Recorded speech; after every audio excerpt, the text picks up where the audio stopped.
पीले दांत वाली बहू। रंजना कभी ब्रश नहीं करती थी। उसे कितनी बार उसके माँ बाप ने डांटा, लेकिन उसका कोई असर उस पर होता ही नहीं था, जिस कारण से उसके दांत पीले पीले हो जाते हैं। शादी के बाद। अरे बहू, वैसे तो तुझ में कोई कमी नहीं है, पर तेरे दांत इतने पीले कैसे हैं बेटा? कैसे मतलब? कोई सर्जरी थोड़ी ना कराई है। वो तो क्या नाम, मैं ब्रश नहीं करती थी तो पीले हो गए। अब क्या करूं? आप कहें तो लाल करवा लूं या फिर काले? यार ये क्या है, क्यों माँ से लड़ रही हो? लड़ रही हूँ? अरे मैं लड़ रही हूँ या ये बोल रही है कि दांत पीले हैं, पीले। अरे तपस्या थोड़ी ना की है इन्हें पीले करने के लिए।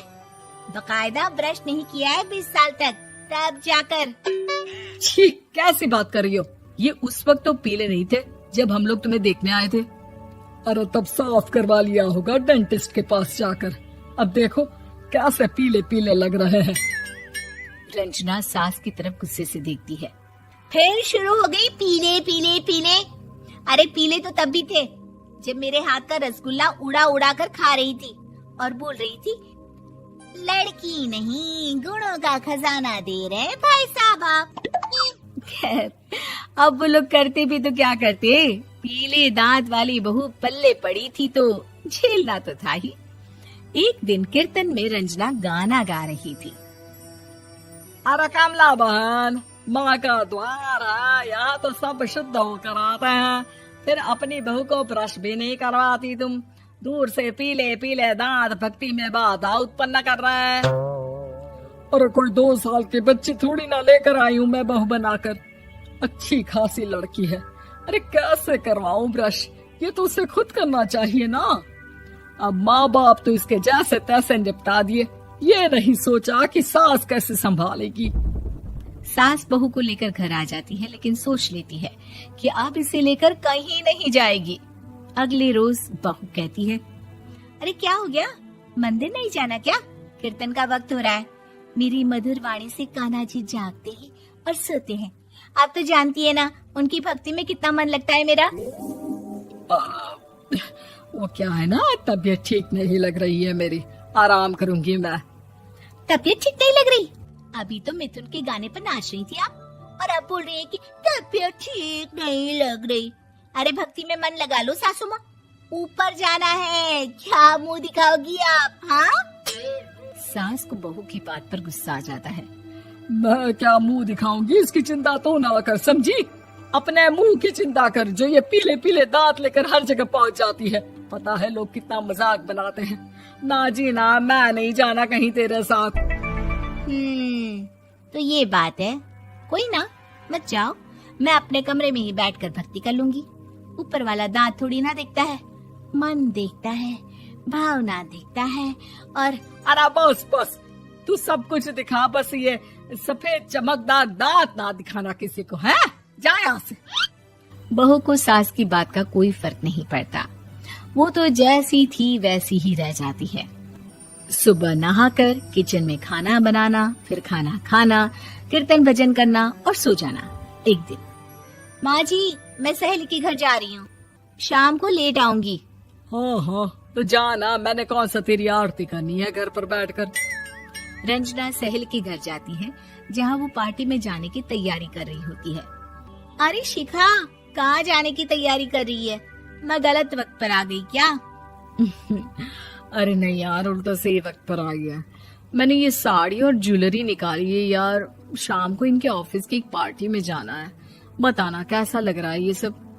नहीं यार, इस ड्रेस के साथ तो वो वाली ज्वेलरी अच्छी लगेगी। हाँ हाँ सही बोल रही है, मैंने ध्यान ही नहीं दिया। वैसे तो हमेशा से मस्त फैशन सेंस रखती है। तो बड़ा जाती होगी ना पति के साथ पार्टी में। रंजना कुछ नहीं बोलती, बस सोचती है कि यार काश ये बात सही हो जाती। पर मैं क्यों नहीं जाती पार्टी में? क्या इन लोगों की कोई पार्टी होती नहीं होगी? रंजना घर आती है और रात में पति से सवाल करती है, एक बात बताइए, आप मुझे किसी पार्टी में क्यों नहीं ले जाते? क्या आपकी यहाँ ऑफिस में पार्टी नहीं होती? पति बेचारा क्या कहता कि दांत पीले हैं तुम्हारे इसलिए। अरे कोई पार्टी होती नहीं हम लोगों के ऑफिस में, तो कहाँ से लेकर जाऊं? और मार्केट, मॉल, कहीं वीकेंड घूमना, कहीं तो। अरे यार सारे हफ्ते में एक छुट्टी मिलती है, तो सोचता हूँ कि आराम ही कर लूं। क्यों? रंजना मन मार के रह जाती है। पहले कभी सास के साथ मंदिर जाया करती थी, लेकिन वो भी सास ने ले जाना बंद कर दिया। घर बैठी बैठी रंजना बोर हो जाती है। तभी उसे आइडिया आता है और वो मायके जाने का सोचती है। सासू माँ, 2 दिनों के लिए मम्मी के घर जा रही हूँ। अच्छा अच्छा ठीक है, आराम से जा। और हाँ, माँ से कुछ अच्छी आदत सीख कर आना कि कैसे शरीर के हर भाग की तरह दांतों की सफाई भी जरूरी होती है, समझी? शुरू हो गई ना आप। वो लोग आपकी तरह नहीं है कि छोटी छोटी बात का बतंगड़ बना दे। उन लोगों के लिए मैं मायने रखती हूँ, ना कि मेरे पीले पीले दांत। रंजना माँ को बिना बताए उन लोगों को सरप्राइज देती है, लेकिन जैसे ही वो दरवाजे पर पहुँचती है, अंदर देखती है कि घर वाले कहीं जा रहे होते हैं। अब माँ, काश रंजना दीदी के दांतों वाली प्रॉब्लम नहीं होती, तो वो भी हम लोगों के साथ चलती ना बुआ जी की बेटी की शादी में। हाँ बेटा, लेकिन अब उसे कौन समझाए कि उसको उसके पीले दांत नहीं दिखते, लेकिन उसके आसपास के लोगों को कितना एम्बैरेसिंग फील कराते हैं। मुझे तो कितनी बार उसके स्कूल की टीचर ने शिकायत की कि उसके साथ कोई लड़की बैठना भी नहीं चाहती, और ना ही कॉलेज में कोई उससे बात करना चाहता था। लेकिन पता नहीं क्यों उसे ये बात समझ में ही नहीं आती। कोई कमी नहीं है उस लड़की में, बस यही कि दांत पीले हैं। वो तो भला हो जीजा जी और उनकी माँ का, जो दीदी को जैसी है वैसे ही रखा हुआ है। रंजना को अपने घर वालों की बात सुनकर बहुत दुख होता है। वो सोचती है कि वो क्या करे, लेकिन फिर वो सीधा डेंटिस्ट के पास जाती है, अपने दांत चमकाती है और कसम खाती है कि वो रोज ब्रश करेगी। अरे क्या हो गया? तुम तो 2 दिनों के लिए गई थी ना? पर कोई ना, अच्छा है, चलो आ गई तो। रंजना सास के सामने आकर खड़ी हो जाती है और पूरी स्माइल करती है, उसके चमकदार दांतों को दिखाती हुई। हैं? चले मंदिर? माँ, मुझे माफ कर दीजिए, मैंने आप लोगों को बहुत एम्बैरेसिंग फील करवाया। मैं आज से रोज ब्रश करूंगी।